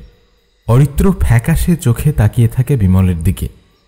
বিমলের দুটো চোখ কেমন জল জল করে ওঠে। এই সকালের সূর্যের আলোতে বিমল বলে, সৌম্যদা, তাড়াতাড়ি চলো, বেশি দেরি করলে আবার গ্রামের লোক এখানে চলে আসতে পারে। বিমলের কথাটাই সত্যি হলো। একটা গরুর গাড়ির শব্দ ওরা শুনতে পেল, তাই তাড়াতাড়ি জঙ্গলের ভিতরে গিয়ে ঢুকল। জঙ্গলের সামনের দিকটা কেমন ফাঁকা ফাঁকা, এপাশে ওপাশে কয়েকটা ছোট ছোট অতি চেনা গাছ রয়েছে। ফাঁকা জঙ্গলটা পেরিয়ে আর একটু সামনের দিকে এগিয়ে গেলে দূরে সেই একই গাছের জঙ্গল খানিকটা গভীর হয়েছে। শোন, আমরা সবাই একসাথেই থাকবো। যদি কোনো বিপদ ঘটে তাহলে সবাই প্রথমেই বাড়ির দিকে রাস্তা ধরে পালিয়ে যাওয়ার চেষ্টা করব। বাইরের দিক কোনটা সেটা ভালো করে সবাই মাথায় ঢুকিয়ে রাখ। সৌম্যের কথায় ওরা দুজনেই সম্মতি জানালো।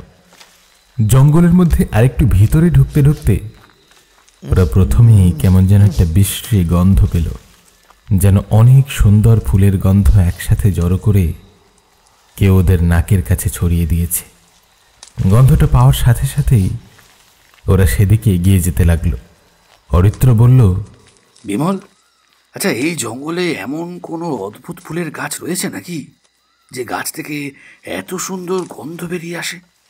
গন্ধটায় যেন এক মাদকতা রয়েছে। এই জঙ্গলে যে ফুলের গাছ রয়েছে সেটাই তো আমি জানতাম না অরিত্রদা। ওরা এদিক ওদিক তাকাচ্ছিল গন্ধটার উৎস খোঁজার জন্য। ঠিক এমন সময় সৌম্য সামনের দিকে আঙুল তুলে বলে, ওই দেখ অরিত্র, গন্ধটা মনে হয় ওই দিক থেকেই আসছে। ওই দিকেও কি যেন একটা বেশ উড়ে বেড়াচ্ছে। সৌম্যর তর্জনী লক্ষ্য করে ওরা সামনের দিকে তাকাতে বিমল আর অরিত্রর মনে হলো এক জায়গায় যেন কয়েকটা প্রজাপতি উড়ে বেড়াচ্ছে। প্রজাপতি উড়ে বেড়াচ্ছে মানে সেই দিকেই ফুলের গাছ থাকার সম্ভাবনা। তাই ওরা তিনজন হাঁটতে হাঁটতে এসে প্রজাপতির দিকে এগিয়ে যেতে লাগলো।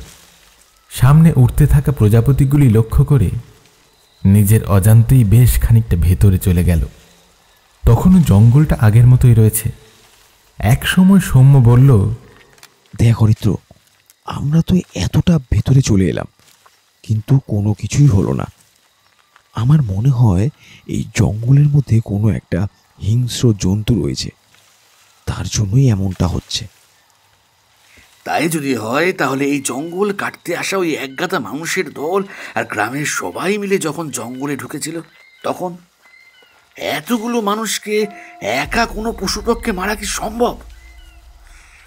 না না না, তা ঠিক, তবে জঙ্গলের মধ্যে মনে হয় হিংস্র পশুর কোনো দল রয়েছে। তারা একসাথে আক্রমণ করেছিল বলেই ওরা পালাতে পারেনি। হায়না কিংবা নেকড়ে জাতীয় কিছু। আর যারা গাড়ি নিয়ে এসেছিল তাদের গাড়ি কোনো কারণবশত খারাপ হয়ে গিয়েছিল। ব্যাপারটা অনেকটা কাকতালীয়। ওরা আরও খানিকটা এগিয়ে এসেছে, ঠিক তখনই ব্যাপারটা ঘটল।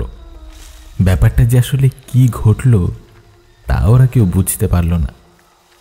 একটা অদ্ভুত শব্দ হওয়ার সঙ্গে সঙ্গেই ওদের চোখের সামনেটা কেমন যেন ঝাপসা হয়ে গেল। মনে হচ্ছে কুয়াশায় হালকা আস্তরণ তাদের ঢেকে দিয়েছে। আর তারপরেই ওরা দেখতে পেল চারপাশটা একটু অন্ধকার হয়ে এসেছে। অরিত্র ভয় পেয়ে বলল, চারপাশটা এমন অন্ধকার হয়ে গেল কি করে? আরে আমরা জঙ্গলের অনেকটা ভেতরে চলে এসেছি, তাই ঘন জঙ্গলের জন্য অন্ধকারটা বেশি মনে হচ্ছে। তুইও না অরিত্র? ঠিক তখনই পাশে দাঁড়িয়ে থাকা বিমল ভয়ে কাঁপতে কাঁপতে সামনের দিকে তাকিয়ে বলল, সৌমুদা, সৌমুদা, ওটা কি গাছ? বিমলের কথায় ওরা দুজনেই সেদিকে তাকালো। আর তাকাতেই একটা ধাক্কা খেল। ওদের সামনে যে গাছটা দাঁড়িয়ে রয়েছে সে গাছের গুঁড়িটা কেমন যেন সবুজ রঙের, যেন মোটা একটা তাল গাছের গুঁড়িকে কেউ সবুজ রং করে দিয়েছে। যেন মনে হচ্ছে গাছটার গায়ে শ্যাওলা জমে রয়েছে। ওরা আস্তে আস্তে উপরের দিকে তাকাতেই দেখতে পেল সেই গাছটা অনেক উঁচু পর্যন্ত উঠে গেছে। অথচ এই জঙ্গলে ঢোকার আগে তাদের মনে হয়নি যে এত উঁচু কোনো গাছ এই জঙ্গলে রয়েছে। চারপাশটা কেমন যেন আর একটু বেশি অন্ধকার হয়ে এসেছে। ওপরের দিকে বড় বড় পাতা যেন সূর্যের আলোটাকে আড়াল করে রেখেছে। অরিত্র কাঁপা কাঁপা গলায় বলে উঠল, সোমো, আমার কিন্তু ভয় করছে ভাই, বেরিয়ে চলে এখান থেকে। সৌম্য কিন্তু ওদের কথার কোনো উত্তর দিল না, তার বদলে বলল, এখনই ভয় পাচ্ছিস কেন? যদি তেমন কোনো বিপদ হয় তাহলে তখন এখান থেকে পালাবার কথা ভাববো। আয় না দেখি। সৌম্যর সাহস দেখে অরিত্র কেমন যেন অবাক হয়ে গেল। বিমল ভয়ে কাঁপতে কাঁপতে বলল, একটা কথা বলতে আমি ভুলে গিয়েছিলাম অরিত্রদা। গ্রামের বয়স্ক মানুষরা বলে ওই জঙ্গল তার পরের শিকারকে নিজেই টেনে নেয়। তার কাছে হরিহর নিজে থেকে ইচ্ছে করে ওই জঙ্গলের মধ্যে ঢুকে গিয়েছিল, তাই তারা ওকে ফিরিয়ে দিয়েছে। কিন্তু যাকে এই জঙ্গল টেনে নেয় সে আর। সৌম্য ততক্ষণে হাঁটতে হাঁটতে সামনের দিকে এগিয়ে গেছে। কেমন অদ্ভুতভাবে সে গাছের গুঁড়িগুলোর উপর হাত রেখে সামনে এগিয়ে যাচ্ছে, যেন মনে হচ্ছে ওই গাছের গুঁড়িগুলো তার চেনা। অরিত্র আর বিমল দৌড়ে সামনের দিকে এগিয়ে সৌম্যকে ধরতে গেল, কিন্তু তার আগেই একটা ভয়ঙ্কর ঘটনা ঘটে গেল ওদের সাথে। আচমকাই ওরা মাটির উপর আছাড় খেয়ে পড়ল। একটু আগে যে শক্ত মাটিতে তারা হেঁটে বেড়াচ্ছিল, সেই মাটিটা কেমন যেন পিছল হয়ে এসেছে। এদিকে ওদিকে তাকাতে তাকাতে ওরা উঠে বসে দেখতে পেল সেই বড় বড় সবুজ রঙের গুঁড়িওয়ালা গাছ ওদের চারপাশে যেন গড়ে উঠেছে, আর তাদের বড় বড় পাতা গোটা আকাশটাকে ঢেকে ফেলেছে। চারপাশে কেমন যেন একটা অন্ধকার হয়ে এসেছে। তবে অন্ধকারটা কালো ঘন অন্ধকার নয়, কেমন যেন একটা কালচে ভাব চারিদিকে ছড়িয়ে পড়েছে। সামনের দিকে ওরা দেখতে পেল সৌম্য হাঁটতে হাঁটতে এগিয়ে যাচ্ছে আরো ভেতরের দিকে। ওরা কোনো মতে মাটি থেকে উঠে সৌম্যের পিছু পিছু যেতে লাগলো। সৌম্য কেমন অদ্ভুতভাবে হাঁটছে, যেন সে জানে না কোথায় চলেছে। আর একটা অদ্ভুত শব্দ ওরা শুনতে পাচ্ছে, যেন একটা শব্দ ওদের মাথার মধ্যে হয়ে চলেছে। চিনচিন সেই শব্দটা অনেকটা জোনাকির অথবা ঝিঁঝি পোকার ডাকের মতো। মনে হয় যেন এক স্বরে অনেক রকম প্রাণী ডেকে চলেছে অবিরাম। অরিত্রদা, আমাদের এক্ষুনি এই জঙ্গল থেকে বেরিয়ে যাওয়া প্রয়োজন। বেরিয়ে চল এখান থেকে। কিন্তু কিন্তু কিন্তু সৌম্যকে না নিয়েছে আমরা এখান থেকে বেরোতে পারবো না। সৌম্যদা আর ফিরবে না, তুমি বুঝতে পারছো না অরিত্রদা। সৌম্য ততক্ষণে দূর থেকে ওদের উদ্দেশ্যে গলা তুলে বলল, অরিত্র, বিমল, একবার এদিকে আয়, তাড়াতাড়ি তাড়াতাড়ি একবার এদিকে আয়, তোদের একটা জিনিস দেখাবো। ওরা দুজনে সামনের দিকে তাকিয়ে দেখল সৌম্য ওদের দিকে ঘুরে হাত নাড়িয়ে ডাকছে। তারপর আবার সামনের দিকে ঘুরে হাঁটতে শুরু করলো। ওরা ভয়ে বিস্ময়ে অবাক হলেও এগিয়ে গেল। ওরা আরও খানিকটা ভেতরে এসে পড়েছে জঙ্গলের মধ্যে। কালচে অন্ধকারটা যেন আরও বেড়ে গেছে।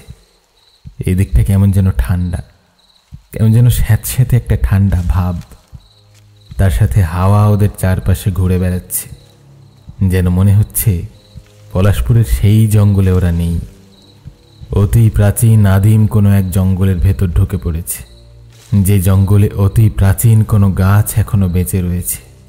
আর এই গাছের আর নিশ্চল নয়, এই গাছের প্রাণ রয়েছে। আর ওখানে একটু এগোতেই ওরা দেখতে পেল দূরে কোথা থেকে যেন একটা উজ্জ্বল সবুজ রঙের আলো আসছে, আর সেই আলোটাকে লক্ষ্য করে সময় এগিয়ে চলেছে।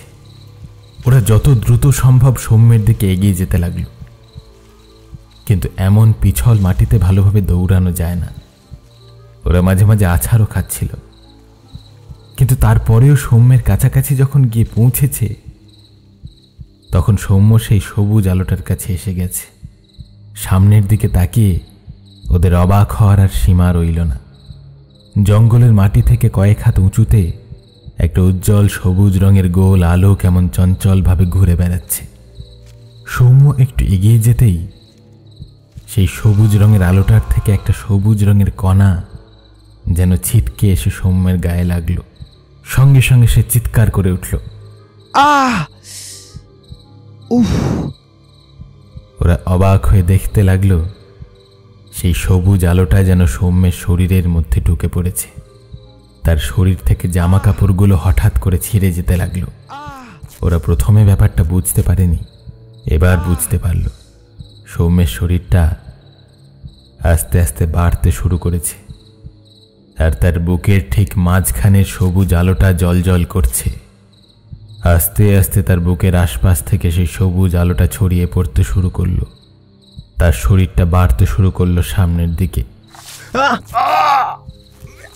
অরিত্র আর বিমল একটা চিৎকার করে সামনের দিকে এগিয়ে সৌম্যর দুটো পা ধরে ফেলল, কিন্তু প্রবল একটা ধাক্কায় ওদের শরীরটা গিয়ে পড়ল পাশের গাছের গায়ে।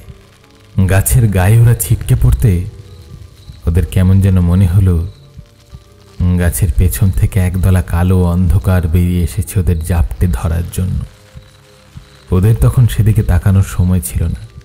মাটির উপরে অসহায়ের মতো পড়ে ওরা দেখতে পেল সৌম্যের মুখ থেকে বেরিয়ে আসছে চিৎকার, আর তার খোলা মুখ থেকে বেরিয়ে একটা সবুজ আলো উঠে যাচ্ছে উপরের অন্ধকার আকাশের দিকে। তার সঙ্গে সঙ্গে সৌম্যের শরীরটা আস্তে আস্তে পরিণত হতে লাগলো একটা আকাশচুম্বী গাছে। কলকাতা থেকে যে বন্ধুকে নিয়ে অরিত্র এই পলাশপুরে এসেছিল, তার গোটা শরীরটা তার চোখের সামনে দেখতে দেখতে একটা আকাশচুম্বী গাছে পরিণত হয়ে গেল। যেন মনে হলো এখানে কোনো মানুষই ছিল না, একটা গাছ এখানে এতক্ষণ দাঁড়িয়েছিল। অরিত্র আর বিমল ভয়ে আতঙ্কে চিৎকার করতে করতে সেই জঙ্গল থেকে বাইরে বেরোনোর জন্য দৌড়তে শুরু করলো, কিন্তু কিছুটা দৌড়ানোর পরেই বিমল মাটিতে পড়ে গেল। অরিত্র পিছনে তাকিয়ে তাকে দেখে ছুটে এসে তাকে সাহায্য করার চেষ্টা করতেই বিমল বলল, অরিত্রদা তুমি যাও, তুমি যাও, তুমি আমার জন্য অপেক্ষা করো না, তুমি পালাও, পালাও অরিত্রদা, পালাও। কিন্তু আমি তোকে একা ছেড়ে কি করে চাই? সৌমকে আমি হারিয়েছি, এবার তোকে। যাও অরিত্রদা, যাও যাও যাও। অরিত্র আরো একটু এগিয়েছিল, কিন্তু তখনই দেখতে পেল সেই উজ্জ্বল সবুজ রঙের পিণ্ডটা থেকে আরো একটা আলোর কণা এসে পড়ল বিমলের গায়ে। সঙ্গে সঙ্গে বিমল একটা মরণ আর্তনাদ করে উঠল।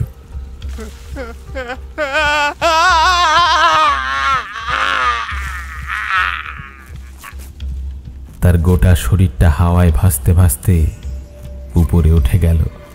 তারপর ঠিক আগের মতোই তার গোটা শরীর থেকে খুলে যেতে লাগলো তার জামা কাপড়। চোখের সামনে জলজ্জান্ত বিমল পরিণত হলো একটা আকাশ ছোঁয়া গাছে। অরিত্রর মাথার ভেতরটা ঘুরতে শুরু করেছিল। তার কেমন যেন পাগল পাগল মনে হচ্ছিল নিজেকে। সে প্রাণপণে চিৎকার করতে লাগলো।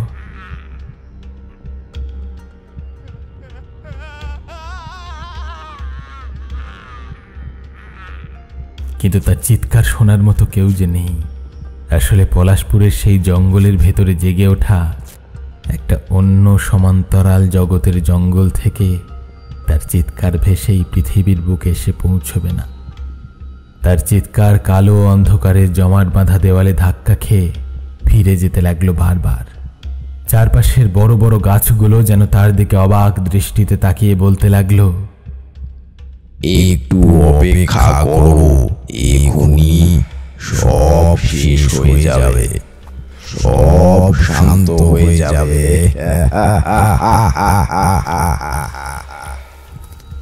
হরিত্রের বারবার একটা কথাই মনে হচ্ছিল, এই যে আশেপাশের বড় বড় আকাশচুম্বী গাছগুলো রয়েছে, তাহলে কি এগুলো সমস্তই একসময় মানুষ ছিল? তারপরে ওই সবুজ রঙের আলোটার স্পর্শে এসে তারা গাছ হয়ে গেছে। কিন্তু এই সবুজ রংটা আসলে কি? ওই সবুজ রঙের আলোটাই পৃথিবীর কোনো কিছু হতে পারে না। তাহলে তাহলে নরক থেকে উঠে এসেছে ওই আলোটা, নাকি অন্য কোনো একটা পৃথিবী থেকে ওই আলোটা এই জঙ্গলে এসে পড়েছে? আর তারপর সমস্ত মানুষকে সে গাছ বানিয়ে ফেলার প্রতিজ্ঞা নিয়ে নিজের কাজ করে চলেছে নিষ্ঠা ভরে। সে কাউকে ছাড়বে না, কাউকে না, অরিত্রকেও না। অরিত্র পিছল মাটির উপর দিয়ে কিভাবে দৌড়ে আসছিল সেটা সেই জানে, কিন্তু বেশিক্ষণ সে আর পারল না দৌড়তে। মাটির উপর মুখ থুবড়ে পড়ে গেল। আর তারপরেই সে দেখতে পেল তার চারপাশে কেমন যেন কালো কালো ছায়া মূর্তির মতো কেউ এসে দাঁড়িয়েছে। আর সেদিকে তাকাতেই অরিত্রের বুকের ভেতরটা পর্যন্ত কেঁপে উঠল, কারণ সেই কালো কালো ছায়া মূর্তির গোটা শরীর জুড়ে যেন লাল রঙের উজ্জ্বল চোখ। সেই চোখ যেন তার বুকের ভেতরটা পর্যন্ত দেখে নিতে চাইছে। অরিত্র মাটি থেকে কোনো রকমে উঠে দাঁড়ালো, তারপর দৌড়তে দৌড়তে বাইরে বেরিয়ে আসার চেষ্টা করতে লাগলো। কিন্তু এই জঙ্গল যেন শেষ হয় না, এই জঙ্গলের যেন শুরু নেই, শেষ নেই, কিচ্ছু নেই, কিচ্ছু নেই। অরিত্রের বুকের ভেতরটা শুকিয়ে আসছিল, তার দুটো চোখ বেয়ে কান্নার জল নেমে আসছিল। তার পায়ের তলায় কোথায় যেন কেটে গিয়েছে, হাতের পাশটা ছড়ে গিয়েছে, কিন্তু সেসবে তার দৃষ্টি নেই। এখন শুধু একটাই লক্ষ্য, বাঁচতে হবে, বাঁচতে হবে, এখান থেকে বেঁচে বেরোতে হবে। প্রবলভাবে দৌড়তে দৌড়তে অরিত্র আসলো সেই কালো অন্ধকারের মধ্যে। হঠাৎ করেই যে গাছটায় সে ধাক্কা খেল, প্রথমে সেটা বুঝতেই পারেনি, আর তারপরেই বুঝতে পারল ঠিক তার বুকের কাছটায় কি যেন লেগেছে। আর সেটা লাগতেই তার গোটা শরীরটা যেন বিদ্যুৎ পৃষ্ঠের মতো ছটফট করতে লাগলো। বাঁচাও, বাঁচাও! তার মুখ থেকে একটাই শব্দ বেরিয়ে এলো, অরিত্রর গোটা শরীরের মধ্যে দিয়ে যেন 1000 ভোল্টের কারেন্ট চলাচল করতে লাগলো। ও বুঝতে পারল মাটি থেকে তার শরীরটা শূন্যে উঠে পড়েছে, তার গোটা শরীরে কি যেন একটা হয়ে যাচ্ছে। তার জামা কাপড় সমস্ত কিছু ছিঁড়ে ছিঁড়ে মাটিতে পড়ে যাচ্ছে। দেখতে দেখতে অরিত্র বুঝতে পারল তার মুখ, তার হাত পা সমস্ত কিছু যেন পাথরের মতো হয়ে যাচ্ছে। একটু পরেই বুঝতে পারল তার গোটা শরীর কেমন যেন ঠান্ডা হয়ে এসেছে। সবশেষে অরিত্র যেটা বুঝতে পারল, তাতে তার মাথা থেকে পা পর্যন্ত একটা হিমেল ঠান্ডা স্রোত বয়ে গেল মাত্র। অরিত্র বুঝতে পারল তার পা দুটো কেউ যেন মাটির মধ্যে গেঁথে দিয়েছে। তার গোটা শরীরটা পাথরের মতো দাঁড়িয়ে রয়েছে মাটির উপরে। চারপাশে যেদিকেই সে চোখ ঘোরায় সেদিকেই দেখতে পায় অন্ধকারে একটা করে লম্বা আকাশচুম্বী গাছ। সাথে সাথেই অরিত্রের একটা কথা মনে হলো, তাহলে কি এই জঙ্গলে দাঁড়িয়ে থাকা প্রত্যেকটা গাছের মধ্যে একটা মানুষ রয়েছে, ঠিক তার মতো, যার চোখ দুটোই শুধু নড়াবার অনুমতি রয়েছে, আর ভাবার মতো ক্ষমতা রয়েছে, আর কোনো ক্ষমতাই নেই। বাইরে থেকে দেখলে সবাইকে একটা গাছ বলে মনে হলেও আসলে সব গাছের মধ্যেই রয়েছে একটা মানুষ, 1000 1000 গাছ। তাহলে কত বছর ধরে এখানে ওই মানুষকে গাছ করে চলেছে, কত বছর ধরে? অরিত্রের কথাগুলো বাইরে বেরিয়ে আসে না, মনের মধ্যে ঘুরতে ঘুরতে আবার মনের মধ্যেই যেন মরে যায়। অরিত্র চোখ ঘুরিয়ে যেদিকেই তাকায় অন্ধকার ছাড়া আর কিছুই দেখতে পায় না। একটু আগে পর্যন্ত গাছ দেখা যাচ্ছিল, এবার কেমন যেন তার চোখের পাতা ভারী হয়ে আসতে শুরু করে। আস্তে আস্তে তার চোখ বন্ধ হয়ে যায়। শেষ মুহূর্তে সে একটাই কথা ভেবেছিল, পৃথিবীর আদি থেকে অনন্ত পর্যন্ত সে যে গাছেদের আমরা দেখে চলেছি তারা সবাই কি আসলে একটা গাছ নাকি? ঠিক সেই সময় একটা ঠান্ডা হাওয়া বয়ে যায় পলাশপুরের জঙ্গলের মাথার উপর দিয়ে। গোটা গ্রামের কেউ জানতে পারে না এই জঙ্গলে দিনের আলোতে হঠাৎ করে কি একটা ঘটে গেল। যখন কেউ জানতে পারবে ততক্ষণে বোধহয় বড্ড দেরি হয়ে গেছে। এতক্ষণ আপনারা শুনছিলেন পলাশপুরের জঙ্গলে, লেখক সুকান্ত দাস। গল্প পাঠে ছিলেন মানব, অরিত্রর ভূমিকায় ছিলেন সৌরভ, সৌম্যর ভূমিকায় ছিলেন অভিষেক, হরিহরের বউয়ের ভূমিকায় ছিলেন সৃষ্টি, শয়তানের ভূমিকায় ছিলেন অভিষেক, টোটো চালকের ভূমিকায় ছিলেন প্রিয়ম, বিমলের ভূমিকায় ছিলেন অভিজিৎ এবং গ্রামের বৈদ্যর ভূমিকায় ছিলেন শুভম। সর্বোপরি অফিসের বড়বাবু ও বৃদ্ধ এবং গল্পের সূত্রধরে ছিলাম আমি দীপ্তিমান। গল্পের শব্দগ্রহণ এবং আবহে রয়েছেন বিশ্বদীপ। গল্পের ডিরেকশনে রয়েছেন টিম হন্টেড অডিও স্টেশন, প্রচ্ছদ বিশ্বদীপ। গল্পটি আপনাদের কেমন লাগলো এই বিষয়ে আপনারা আপনাদের মহামূল্যবান মতামত আমাদের কমেন্ট সেকশনে অবশ্যই জানাবেন। আর হ্যাঁ, আমাদের কিন্তু আপনারা স্পটিফাইতেও পাবেন। আর নিত্য নতুন আপডেট পেতে আমাদের ফেসবুক পেজটাকে ফলো করতে ভুলবেন না কিন্তু। আপনি যদি লেখক হন আর গল্প পাঠাতে চান কিংবা দলের সদস্য হতে চান তাহলে hauntedaudiostation@gmail.com পাঠিয়ে দিন আপনাদের গল্প কিংবা ভয়েস ফাইল। গল্পের ক্ষেত্রে শব্দ সংখ্যা ন্যূনতম 5000 আর ভয়েসের ক্ষেত্রে ন্যূনতম 4 মিনিটের ফাইল পাঠাবেন। নিচে অবশ্যই আপনার নাম এবং নাম্বার অ্যাটাচ করবেন। সিলেক্ট হলে আপনাদের সঙ্গে যোগাযোগ করে নেওয়া হবে। আজকের গল্প এখানেই শেষ হলো। আবারও দেখা হবে আরেকটি নতুন গল্পের সঙ্গে। সবাই ভালো থাকুন, সুস্থ থাকুন। ধন্যবাদ।